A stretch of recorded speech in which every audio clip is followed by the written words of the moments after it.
Ya, itu pelanggaran pemilu. Kalau terbukti formil materialnya lengkap, itu bisa masuk pidana, kan begitu. Ya. Nah, Pastikan Anda terdaftar dalam daftar pemilih pemilu 2024. Ya. Kalau nanti sudah terdaftar, pastikan Anda gunakan suara Anda.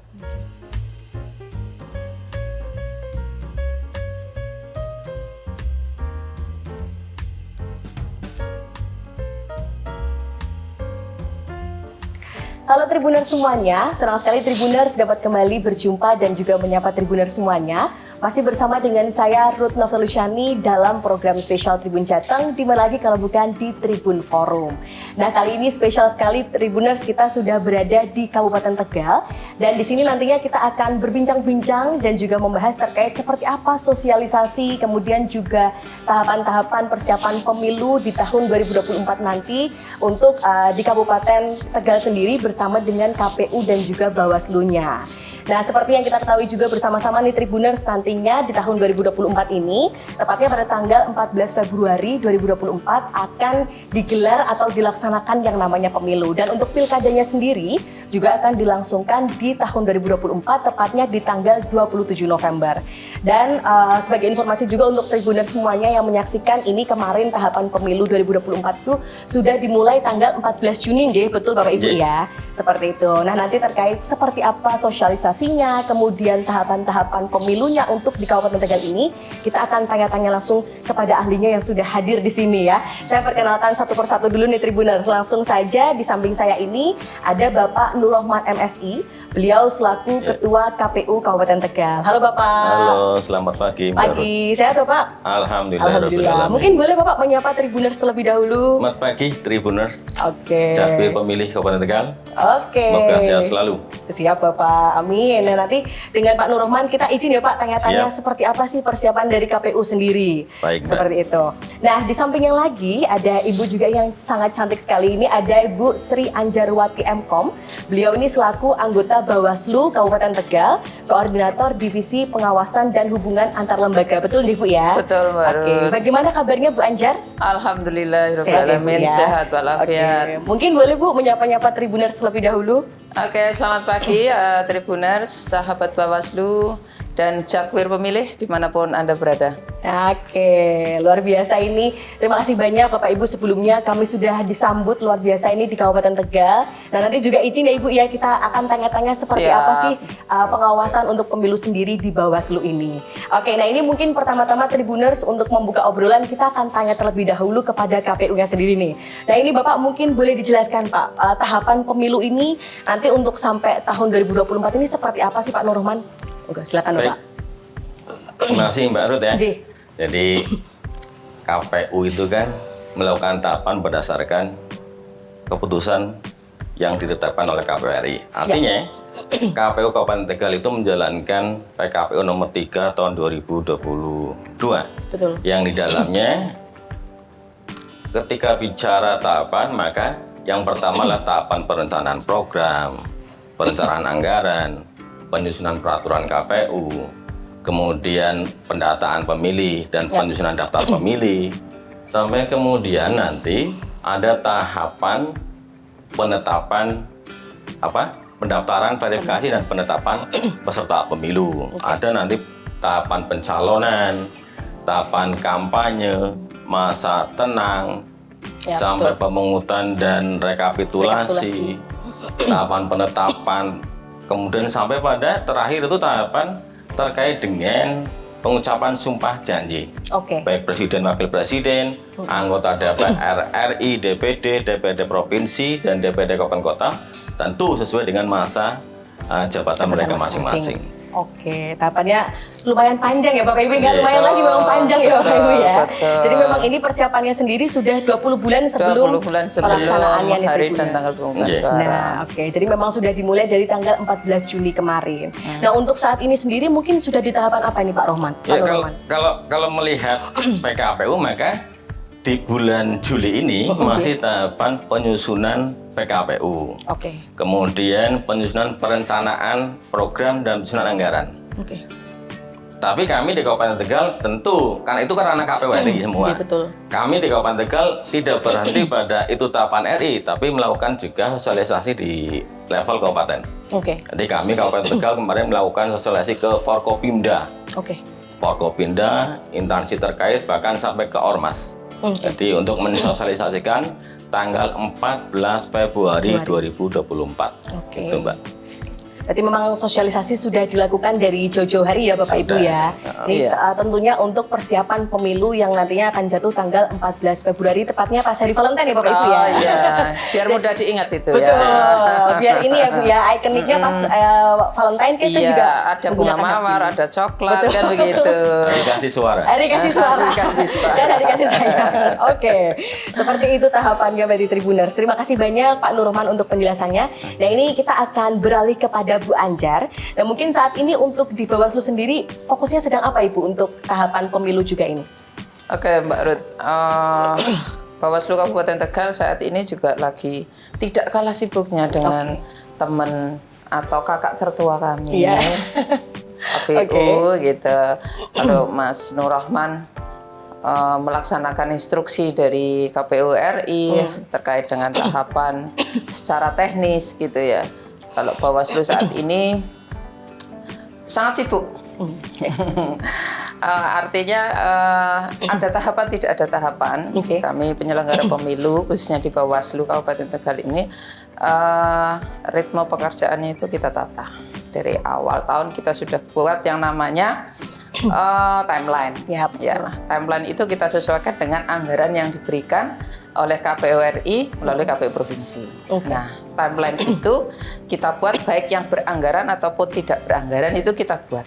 Kita dalam bulan ini mau ngapain, bulan depannya mau ngapain gitu ya.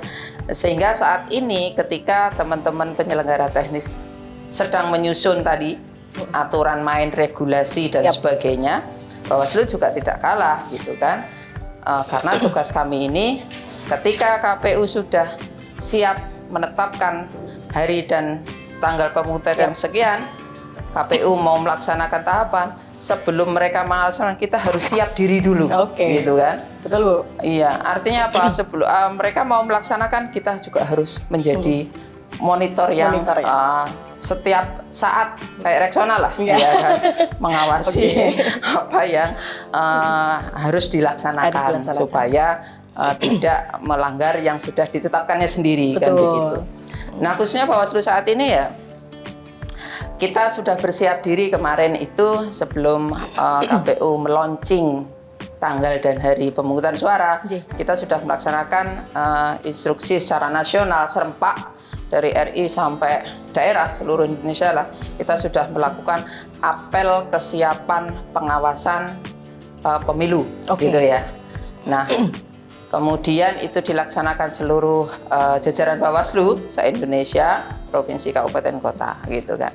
Artinya kita juga sudah siap nih menyambut perhelatan pesta demokrasi di Indonesia ini. Yang namanya pesta kita juga harus menyambut dengan riang gembira, bahasa aslinya begitu.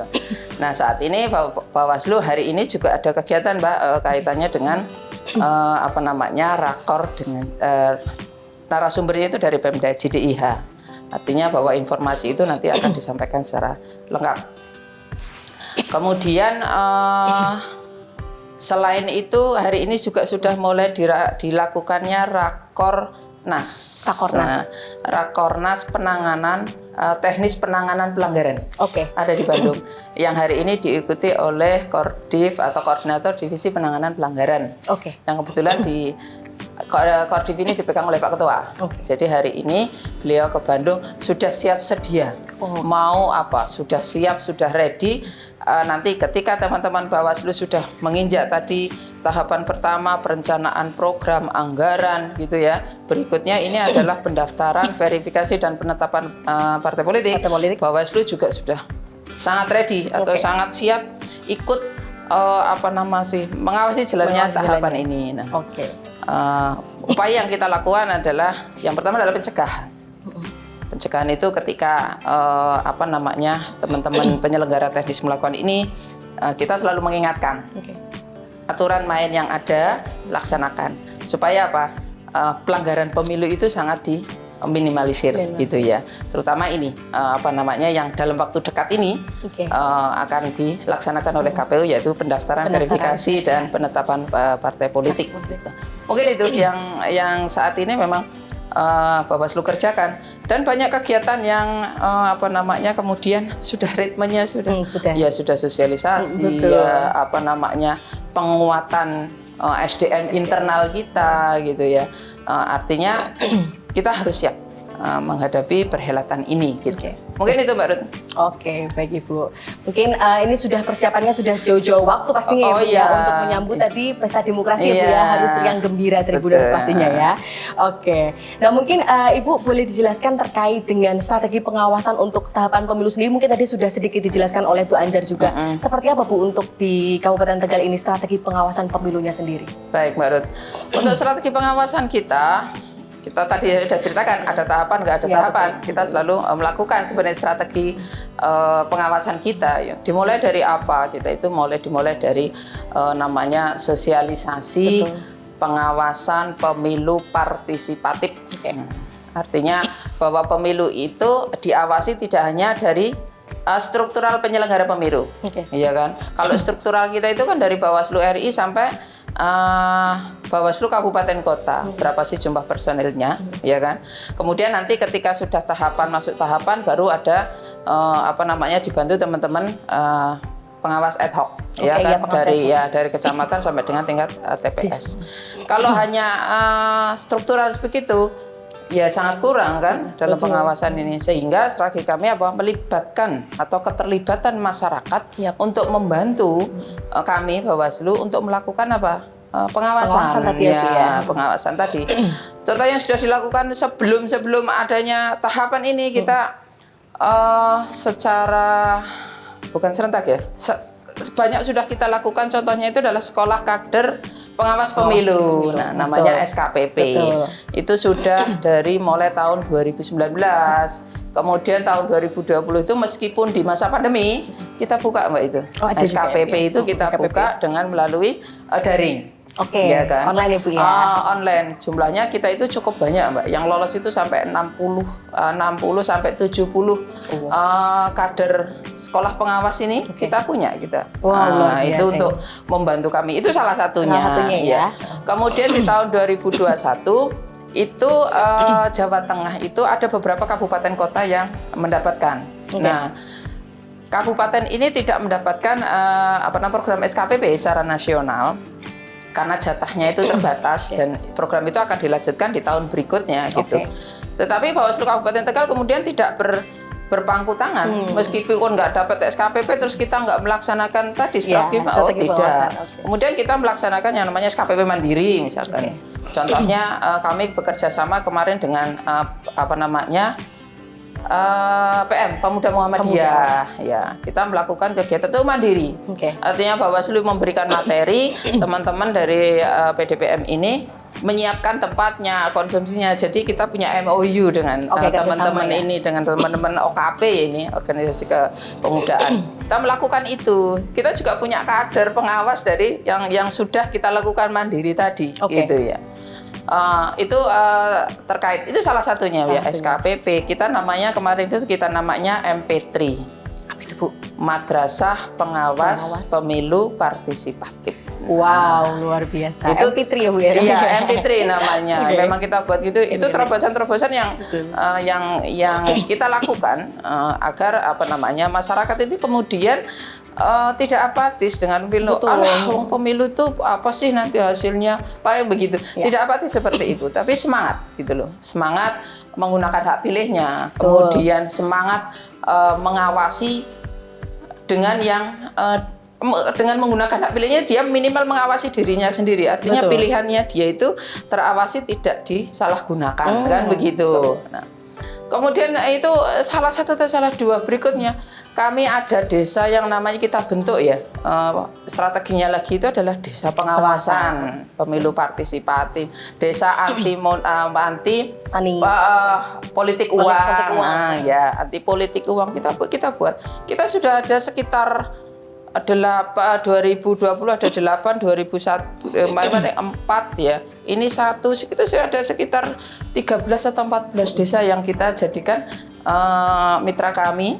Meskipun desa kita cukup banyak ya Pak Nur Rahman 287, tapi kita sudah sekitar ada hampir 15 desa. 15 desa ya. Itu kita jadikan mitra untuk apa?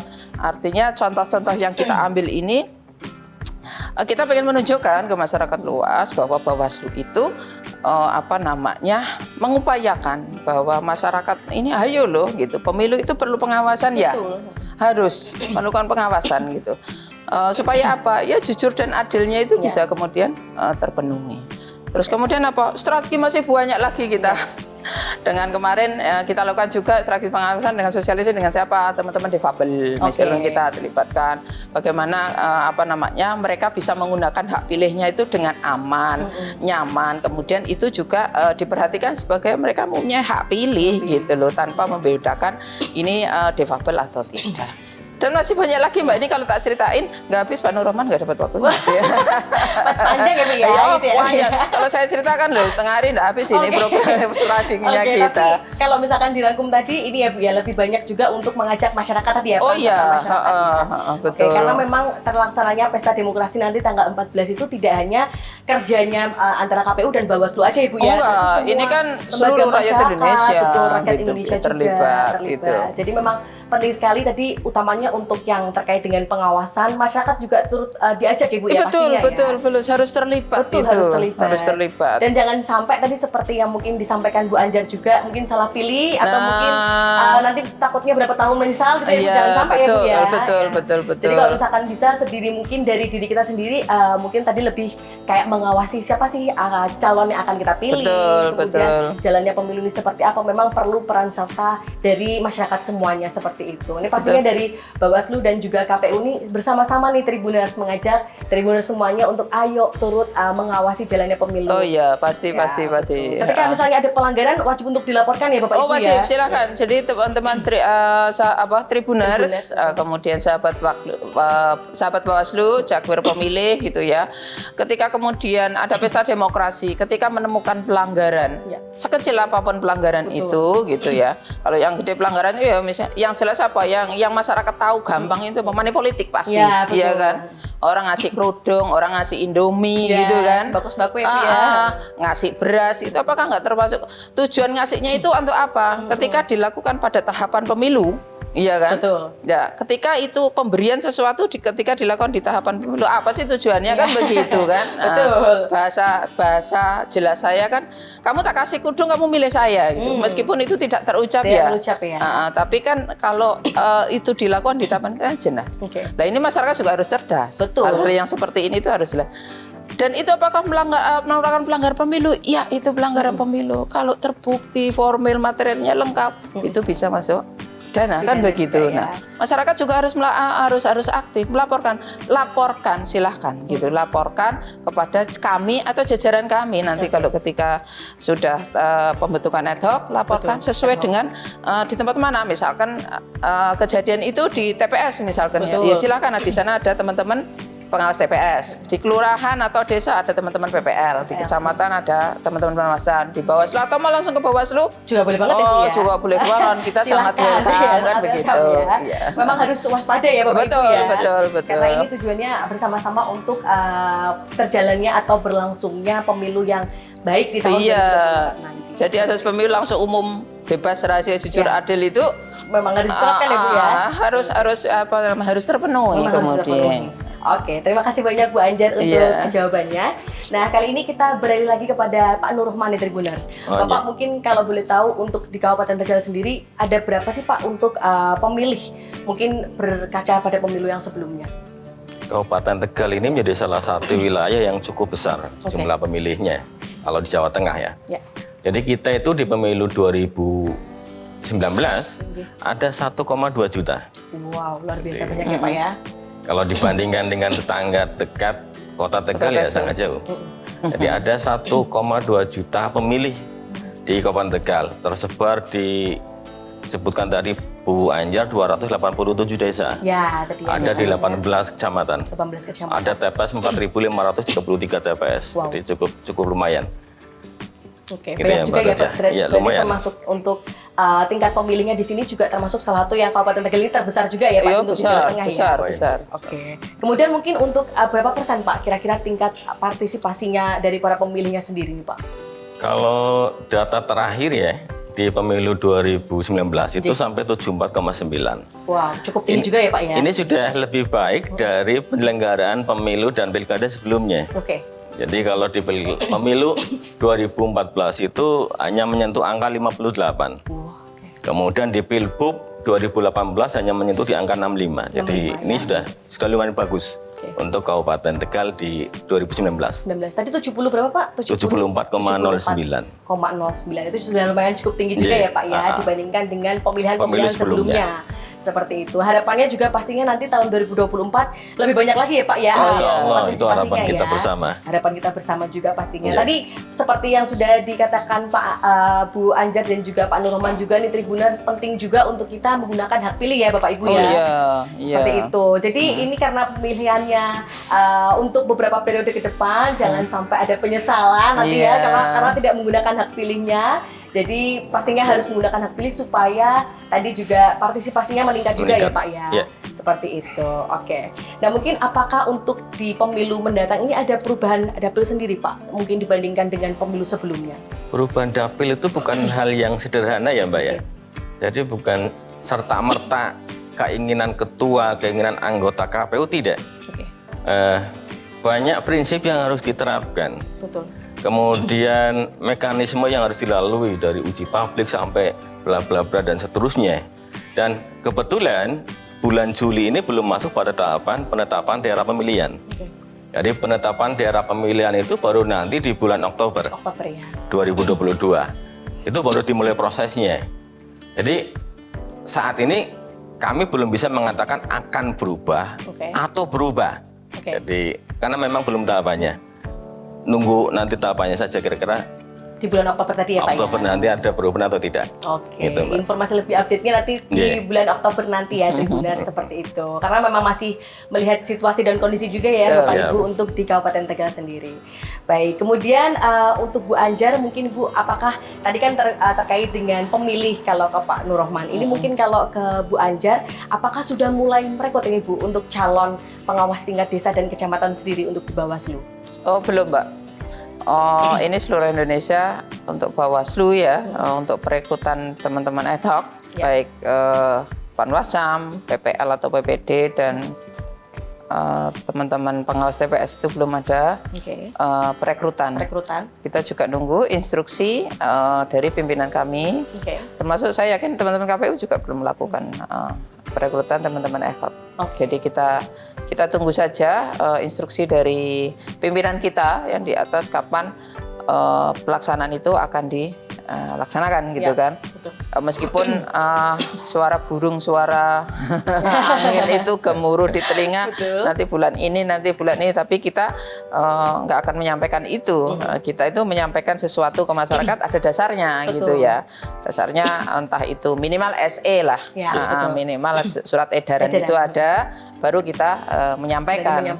Kalau di luar sana kemudian gemuruh tadi atau kicauan burung yang indah tadi ya biarkan itu masyarakat yang apa namanya yang berbicara ya. Tapi kalau kami ini berbicara kaitannya hal yang begitu menunggu apa namanya dasar yang kuat ya minimal itu SE lah tadi ada ya, baru kita sampaikan ini loh dasar kita akan dilakukan perekrutan. Oke, berarti masih sama seperti yang dapil tadi juga masih menunggu juga ya masih untuk menunggu. beberapa tahapan berikutnya karena memang perjalanan ini masih panjang sekali masih tahapan awal istilahnya. Iya betul. Nah mungkin kalau boleh diceritakan Bu Anjar seperti apa kinerja terkait pengalaman pengawas untuk pemilu-pemilu sebelumnya Ibu untuk di Kabupaten Tegal sendiri. Oh oke. Pengalaman itu berarti kan sebenarnya sudah diuji di tahun 2018 ya. Pilkada serentak, kemudian dilanjut di pemilu serentak 2019 ya. kalau hasil kinerja teman-teman ad hoc khususnya di pengawasan itu ya luar biasa. Luar biasa sekali, artinya ya memang mereka melaksanakan tupoksi mereka sesuai dengan Undang-Undang 7 2017, melakukan pengawasan, kemudian menindak pelanggaran, kemudian pelanggaran itu harus diteruskan ke kami, itu semua dilaksanakan oleh teman-teman pengawas. Terbukti bahwa di Kabupaten Tegal ini kemarin untuk penanganan pelanggaran ya sampai ingkrah ya. Kita bisa membuktikan bahwa salah satu oknum lah masyarakat ini sampai kemudian punya keputusan yang ingkrah bahwa dia memang melakukan pelanggaran pemilu gitu. Kemudian kita pernah juga melakukan sidang administrasi kaitannya dengan pelanggaran administrasi lah kita lakukan. Artinya bahwa kegiatan pengawasan khususnya di Kabupaten Tegal itu kita lakukan secara sangat maksimal gitu. Itu tidak lepas dari kontribusi dan semangat teman-teman yang dari bawah, dari PTPS. PTPS itu pengawas tempat pemungutan suara, kemudian teman-teman pengawas desa atau kelurahan, kemudian teman-teman Paspampres itu juga dilaksanakan. Ya karena kemarin kan ya pemilu 2019 itu ya banyak sedikit rintangannya kan karena kecapean, ada yang jatuh sakit, yang begitu-begitu ya. Dan itu tidak sekedar dilakukan untuk pengawasan saja. Misalkan penertiban alat peraga kampanye gitu ya kan. Penertiban alat peraga kampanye yang tidak sesuai pada tempatnya misalkan, atau sudah hari tenang atributnya suruh bersih, mau masang sendiri mau diberesi sendiri gitu ya. Betul. Itu juga kita yang jajaran kita dan teman-teman yang tergabung dengan Bawaslu lah yang menertibkan semua atributnya kampanye yang memang sudah tidak harusnya terpasang misalkan. Kemudian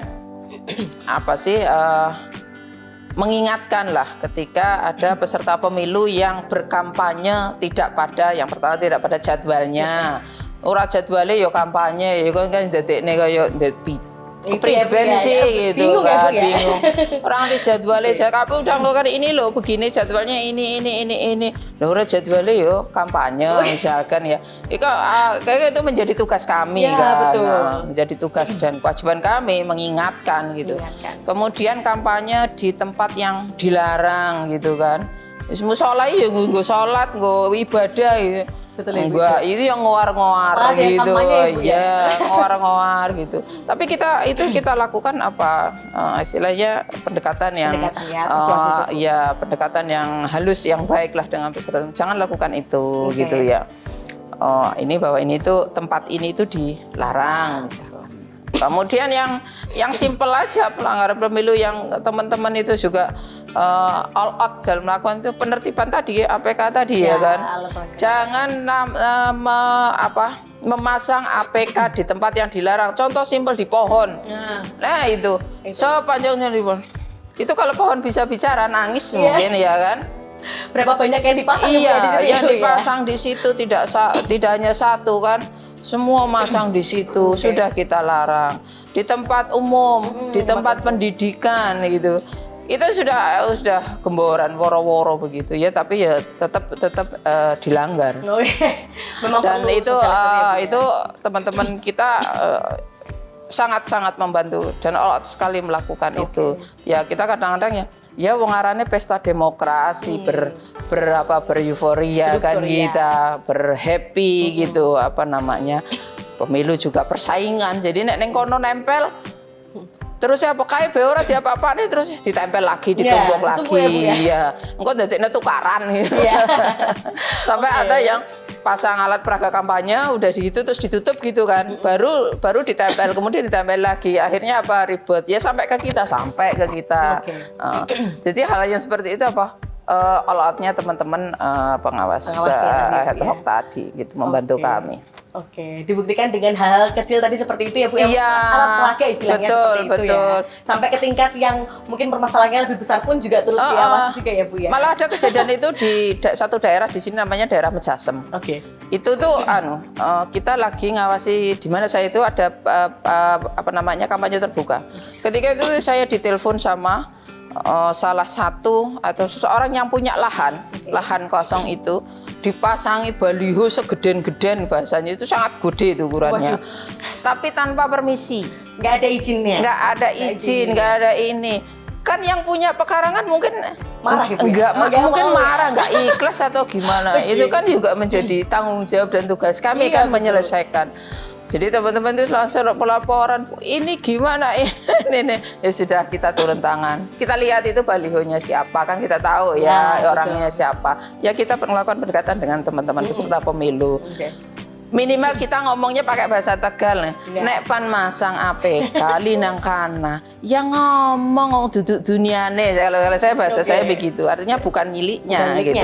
Ya, mbok izin minimal gitu.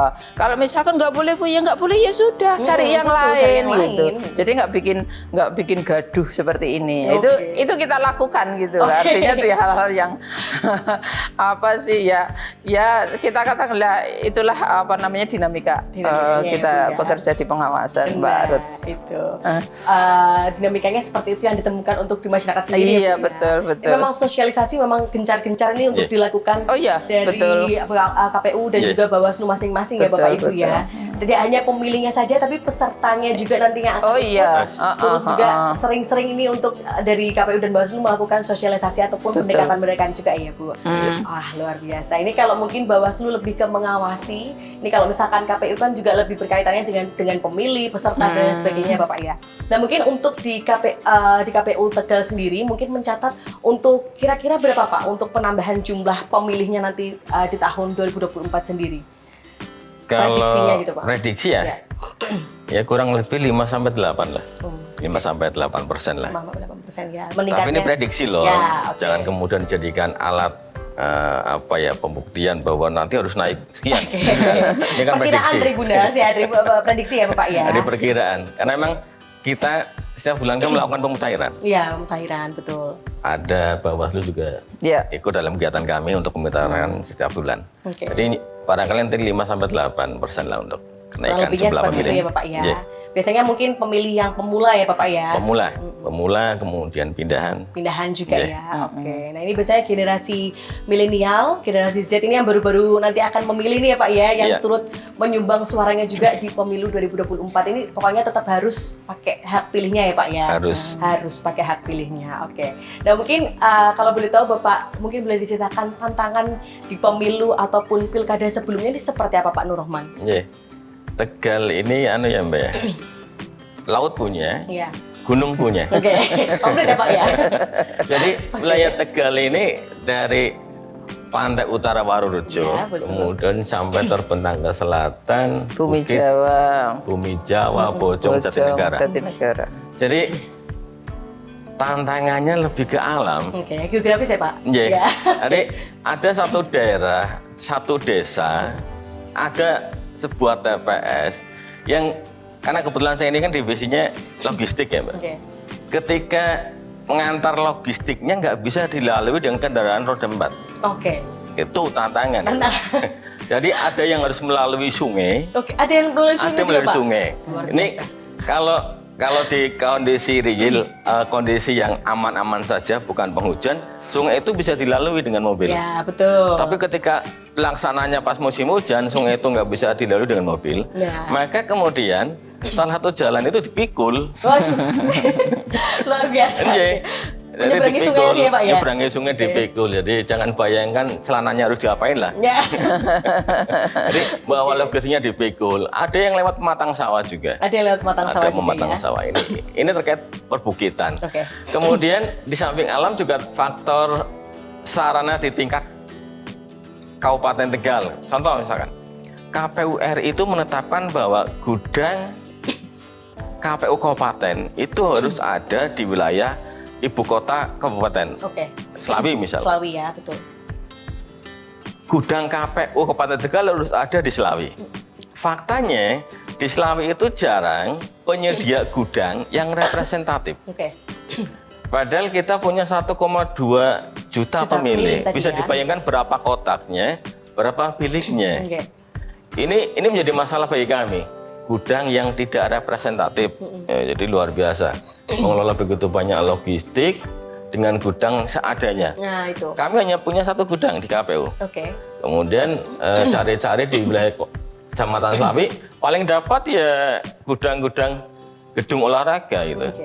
Jadi itu yang kami dapati ketika penyelenggaraan pemilu ataupun pilkada sebelumnya. Itu Mbak Seperti Farud. itu ya. Berarti lebih Iya. ke tantangannya tadi geografisnya sendiri, Alam. letak lokasinya ya Pak, Iya. alamnya ya. Karena untuk di Kabupaten Tegal ada dari gunung sampai ke laut tadi ada ya Pak ya. ada. Luar biasa. Oke, dan tadi juga mungkin lebih ke persediaan untuk Iya, logistiknya tempatnya ya, sarananya ya sarana Pak ya. gudangnya yang sarana memadai. gudangnya seperti itu. Semoga tapi untuk nanti mungkin 2024 lagi lebih dipersiapkan lagi supaya lebih baik ya Pak pastinya ya. Siap. Dan tidak ada tantangan-tantangan jadi aman insya Allah Aman. ya. Harapannya seperti itu. Dan tadi mungkin di bulan Februari harapannya mungkin di bulan itu sudah tidak sering-sering tapi masih awal tahun ya Bapak ya. Semoga aman nih kalau Aman, mungkin aman, insya Allah. untuk daerah-daerah tadi yang melewati sungai dan sebagainya. Wah luar biasa ini effortnya dari KPU dan juga Bawaslu Tribuners. Oke. Nah mungkin Bapak mungkin boleh diceritakan juga nih Pak terkait dengan persiapan pemilu itu kan juga pasti ada kaitannya dengan anggaran. Nah mungkin seperti apa sih Pak prosesnya sendiri atau tahapannya mungkin terkait dengan anggaran ini sekarang? Untuk tahapannya sih sampai Desember, Mbak. Jadi tahapan penyusunan anggaran itu Juni sampai Desember. Untuk sampai saat ini memang belum fix. Artinya dana yang kita terima dari KPU RI itu belum utuh. Katakan pada bulan kemarin kita diberi dana. Bisa terjadi dana itu belum bisa digunakan. Oke. Karena memang belum utuh anggaran yang diberikan oleh KPU RI. Besarannya seperti apa, kemudian berapa nominal yang akan kita terima, kita belum tahu. Oke. Karena ini penyelenggaraan pemilu yang memang penganggarannya ada di KPU RI. Oke. Berbeda ketika kita menyelenggarakan pilbub, itu kita yang mengajukan ke pemerintah daerah. Jadi kita hanya menerima untuk anggaran dari KPU RI nanti. Jadi syukur-syukur bisa berlebih ya Mbak Anjali. Ya, harapan kita. Harapannya seperti itu ya. Berarti masih on proses juga ya Pak ya? Iya, masih iya. dalam Ya. proses. Masih dikunci Masih malah. dikunci ya. Oke. Bahasa anggaran masih di bintang. Tapi bintangnya jangan 7 gitu. Baik, jadi memang ada beberapa tahapan yang memang masih prosesnya Tribuners karena memang jalannya sendiri juga masih panjang ya Bapak Iya. itu ya Betul. tadi. Karena ini memang berlangsungnya sudah 20 bulannya sendiri sudah dimulai dari tanggal 14 Juni. Baik, terima kasih banyak Pak Terima Nurrahman kasih. untuk informasinya. Kemudian mungkin Ibu ini kalau ke Bawaslu dari tahun ke tahun pasti untuk pemilu kan ada yang namanya mungkin saran, masukan dari masyarakat. Mungkin berkaca dari pemilu sebelumnya seperti apa Ibu? Mungkin saran dan masukan dari masyarakat sendiri untuk penyelenggaraan pemilu. Oke, sahabat Tribuners, sahabat Bawaslu dan Jakwir pemilih, saran dari masyarakat itu ya cukup lumayan banyak. Artinya meski untuk Bawaslu Kabupaten Kota itu baru terlahir di tahun 2018, ya. Dasarnya adalah Undang-Undang 7 tahun 2017, kemudian terlahir Bawaslu Kabupaten Kota se-Indonesia. Meskipun baru kemarin, makanya saya bilang KPU itulah kakak kami kan Ya, begitu. betul. Karena kami itu baru terlahir nanti di 15 Agustus ini 2022 ini kita berumur 4 tahun. 4 tahun ya, Ah, Ibu. ya. Ya, betul. 4 tahun. Tapi meskipun usia kami masih usia balita, Ya. ya kan? Tapi alhamdulillah yang kita kerjakan mudah-mudahan bisa bermanfaat ya untuk masyarakat luas khususnya Kabupaten Tegal. Kemudian masukan dari masyarakat itu apa ya? Bawaslu lebih giat lagi melakukan sosialisasi terhadap pengawas pemilu partisipatif. Itu pasti ya. Itu contohnya misalkan kita mengadakan sosialisasi yang kita undang itu kan berarti sesuai dengan anggaran yang diberikan ke kami. Betul. Gitu kan. Kalau misalkan yang diberikan cuma 50 artinya kita juga manggil 50. Kalau 50 itu kan kita mikir ini siapa yang akan kita panggil? Yang artinya yang kita panggil itu bisa menjadi teman kami, menjadi mitra kami untuk menjadi corong di masyarakat kan begitu. Karena yang diundang cuma segitu ya masyarakat itu kan banyak kok aku ora diundang gitu loh ya kan artinya Nah itu masukannya apa? Besok lagi kalau Bawaslu itu kemudian melakukan sosialisasi begitu, mbok yang diundang itu lebih banyak gitu loh, ya kan? Melibatkan banyak masyarakat lah, partisipasi masyarakat itu mbok lebih banyak gitu. Sehingga apa ya? Kami bisa membantu tugasnya Bawaslu minimal melakukan pengawasan pemilu partisipatif tadi gitu. Terus kegiatannya juga dibanyakin gitu ya. Misalkan tahun ini sosialisasi pengawas pemilu partisipatif itu misalkan cuman berapa item gitu ya. Sekarang mau ditambah gitu kan.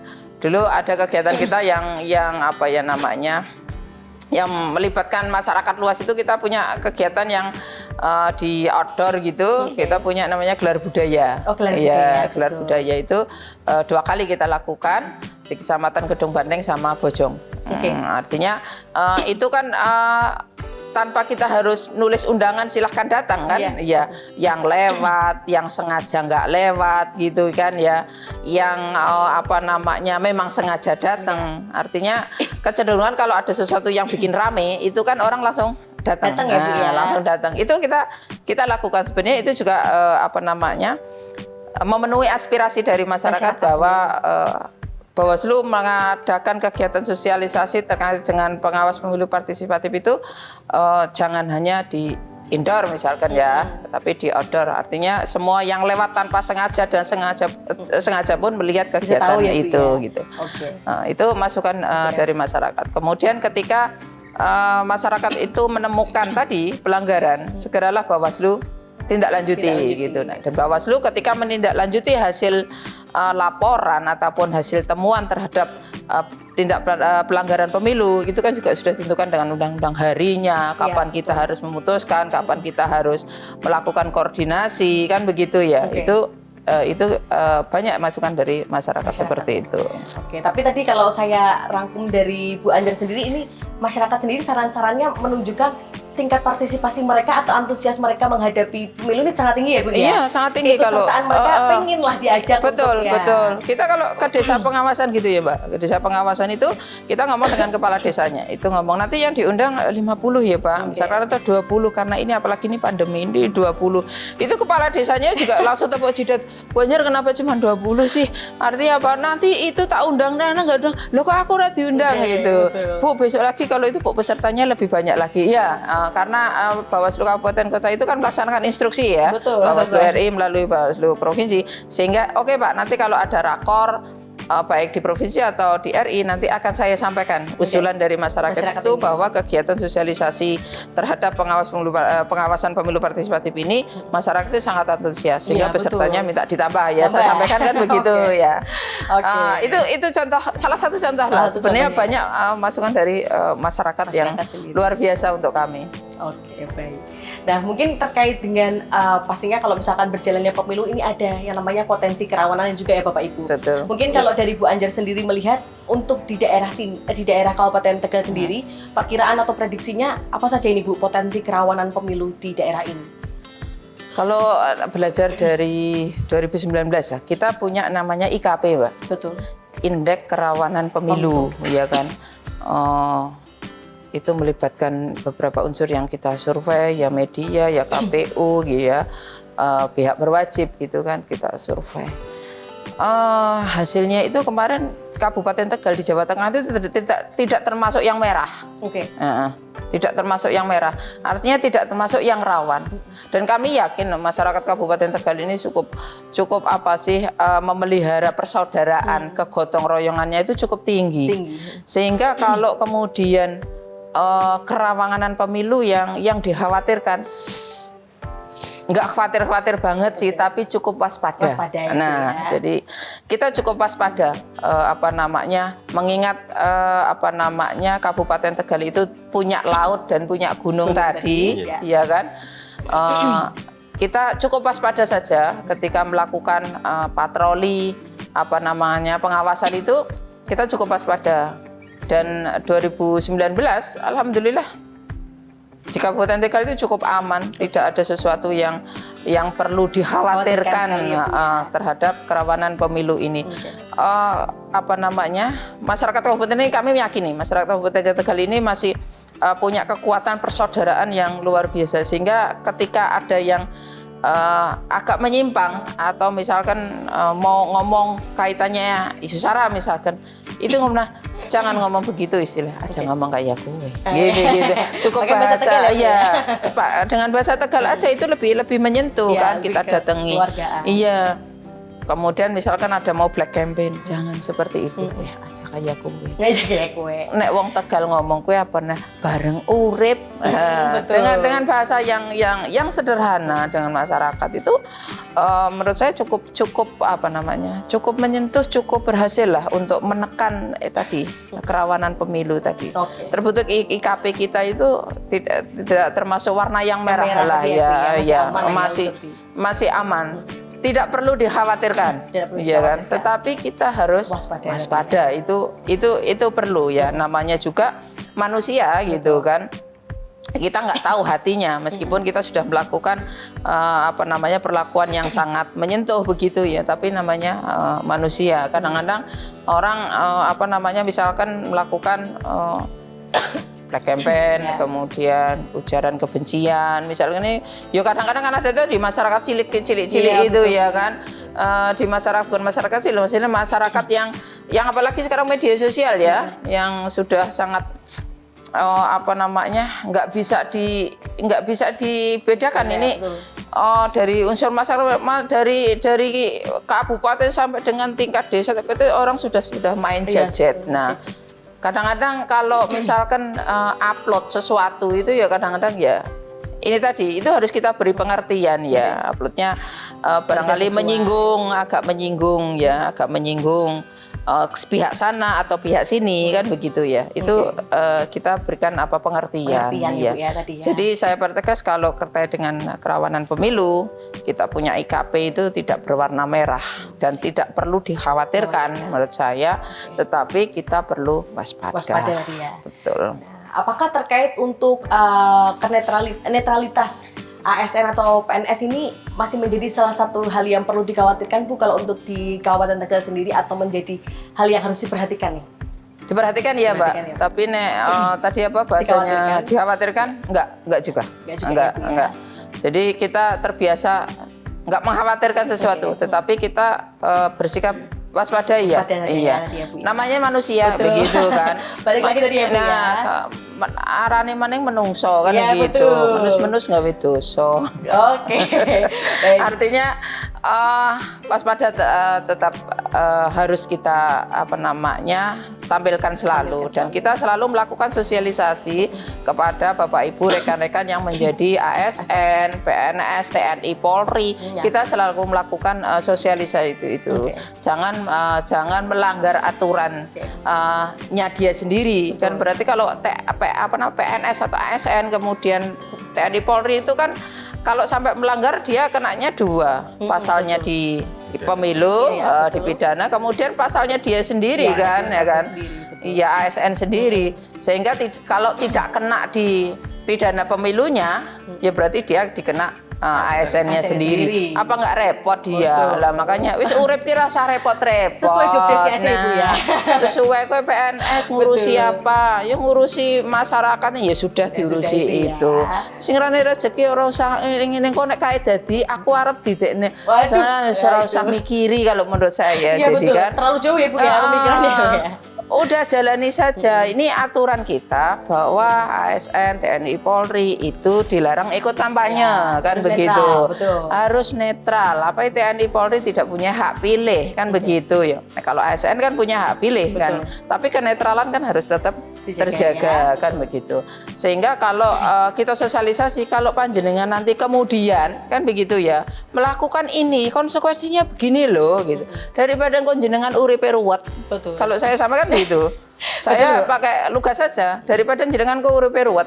Kalau sampai ini kemudian terbukti gitu kan. Pelanggaran pemilu dilakukan oleh panjenengan selaku ASN misalkan. Ini akan tubi-tubi gini. Kalau kemudian forward material cukupi pidananya dapat. Belum ASN-nya. ASN-nya apa? Yang tahu urusan dia diturunin jabatan kayak dipotong gajinya kayak kan pensiun dini kan nggak tahu itu urusan mereka. Artinya dua pengaturan di teman-teman ASN ini kan juga ketat juga. Makanya kami selalu mensosialisasikan sudahlah bekerja sesuai tupoksinya saja. Tetapi tadi kembali wong arane pe menungso kan begitu ya. Balik lagi ya Bu ya. Kami selalu tugas kami mengingatkan dan pastinya waspada tadi ya Bu waspada, ya. Khawatir enggak juga ya. Tapi kita waspada dengan ikhtiar kami. Bawaslu selalu mensosialisasikan bahwa jangan melakukan itu. Gitu. Baik Tribuners. Jadi untuk di Kabupaten Tegal sendiri sejauh ini aman dan tidak ada yang perlu dikhawatirkan ya Bu ya. Betul. Tapi tadi waspada pastinya seperti itu. Oke, nah ini mungkin sebelum mengakhiri bincang-bincang dengan KPU dan juga Bawaslu Kabupaten Tegal, ini ada pertanyaan terakhir untuk KPU dan Bawaslu juga masing-masing. Mungkin untuk Pak Nur Rahman terlebih dahulu. Ini mungkin apa sih Pak ciri khas untuk penyelenggaraan pemilu di Kabupaten Tegal sendiri? Pemilu itu kan gawe nasional ya Mbak ya. Jadi segala ketetapan, segala peraturan, keputusan itu memang sudah dibuat oleh KPU RI. Betul. Sehingga ketika bicara ciri khas itu ya lebih kepada hal teknis, tidak pada penyelenggaraan. Contoh misalkan, ketika bicara ciri khas ya paling misalkan nanti dalam konten sosialisasi. Sosialisasinya tadi ya Pak. Dengan penggunaan bahasa lokal, bahasa Tegalan, paling itu. Jadi misalkan ada nanti onen-onen ajak lalen tanggal 14 Februari 2024 milih maning. Ini paling kayak gitu. Jadi lebih pada konten penggunaan bahasa lokal bahasa Tegalan. Kalau penyelenggaranya saya kira antar satu kabupaten dengan kabupaten lain akan sama. Karena aturannya sama. PKPU-nya satu ya udah sama-sama dilaksanakan. Oke, itu, Mbak, ya. Pembedanya mungkin lebih ke tadi sosialisasinya ya Pak ya, ajakannya kepada masyarakat, kepada calon pemilihnya seperti itu ya. Biasanya identiknya menggunakan bahasa lokal, bahasa Tegal. Bahasa Tegalan. Itu. Oke, kemudian untuk Bu Anjar sendiri, mungkin upaya apa nih Bu kalau dari Bawaslu untuk melibatkan masyarakat untuk turut mengawasi jalannya pemilu? Upayanya tadi sudah kita lakukan berbagai dengan sosialisasi, termasuk dengan kekhasan daerah itu kita punya yang namanya gelar budaya tadi. Gelar budaya itu kan kita menampilkan kebudayaan yang ada di Kabupaten Tegal. Itu adalah salah satu upaya yang sangat mendasar kita. Artinya untuk masyarakat itu tidak hanya datang ke TPS, tidak hanya menggunakan hak pilihnya saja, tetapi gunakan hak pilih dan awasi juga terhadap penggunaan hak pilih itu. Nah, itu yang selalu kita sampaikan kepada masyarakat. Oke, tetap tadi ya Bu ya. Sama-sama tadi mungkin lebih ke sosialisasi juga dari KPU dan Bawaslu kepada masyarakat tadi ya Bapak Ibu. Betul. Oke, terima kasih banyak Bu Anjar untuk jawabannya, Pak Nur Rahman juga untuk jawabannya keren sekali. Dan mungkin ini sebelum menutup bincang-bincang kali ini Bapak Ibu, mungkin dari Bu Anjar terlebih dahulu ada yang mau disampaikan pesan-pesannya, mungkin mengingatkan untuk masyarakat menggunakan hak pilih atau seperti apa Bu? Silakan. Oke, sahabat Tribuners, sahabat Bawaslu dan Jakpir pemilih yang khususnya ada di Kabupaten Tegal, jangan lupa tadi tanggal 14 Februari 2024 kita ada pesta demokrasi. Jangan lupa ikut berpartisipasi aktif dalam melakukan pengawasan pemilu itu. Sehingga bisa didapatkan pemilu yang jujur dan adil. Sehingga pemilu ini bisa aman. Bersama rakyat awasi pemilu, bersama Bawaslu tegakkan keadilan pemilu. Oke, luar biasa. Ini memang harus peran sertanya tadi ya Bu ya, turut mengawasi dan juga jangan lupa menggunakan hak pilihnya. Seperti itu. Terima kasih Bu Anjar. Kemudian mungkin Pak Nur Rahman ada pesan-pesan yang ingin disampaikan Bapak kepada Tribuners, monggo silakan. Oke, Tribuners, Jakpir pemilih dan sahabat Bawaslu, jangan lupa pastikan Anda terdaftar dalam daftar pemilih pemilu 2024. Kalau nanti sudah terdaftar, pastikan Anda gunakan suara Anda. Catat, kalau mau dibuat tanggal besar di rumah, 14 Februari 2024. Memilih Presiden dan Wakil Presiden, anggota DPR RI, anggota DPD, anggota DPRD Provinsi dan DPRD Kabupaten Kota. Bersama KPU selalu bahagia. Amin. Oke, luar biasa sekali. Ini juga pesan-pesan dari Pak Nur Rahman sendiri nih Tribuners. Terima kasih banyak sekali lagi untuk Pak Nur Rahman dan juga Bu Anjar. Ini kita sudah diperkenankan ini tim Tribun Jateng untuk mampir langsung ke Kabupaten Tegal. Kita ngobrol-ngobrol seperti apa sih terkait persiapannya, sosialisasi dan sebagainya. Terima kasih sudah memberikan banyak sekali insight baru untuk Tribuners juga. Semoga untuk pelaksanaannya sendiri nanti sepanjang tahun menjelang 2024 ini lancar ya Bapak Ibu semuanya. Amin. Iya, iya. Kami juga mengucapkan terima kasih kepada Tribun. Ini juga salah satu cara atau alat kami Bawaslu melakukan sosialisasi. Jadi Bawaslu tidak perlu mengundang Tribun, tapi kami sekarang diundang gitu. Artinya simbiosis mutualisme, bekerja sama yang baik antara kami Badan Pengawas Pemilu kemudian dengan teman-teman media. Oke, baik. Terima kasih banyak Bapak Ibu semuanya. Sehat selalu pastinya Bapak Ibu juga. Amin, Sukses selalu. Matur suwun, terima kasih. Sukses untuk semua. Sukses. Amin. Oke. Dan terima kasih juga untuk Tribuners yang sudah menyaksikan Tribun Forum kali ini bersama dengan Bu Anjar dan juga Pak Nur Rahman langsung di Kabupaten Tegal. Sampai jumpa di Tribun Forum selanjutnya. Terima kasih. Terima kasih, Sehat selalu.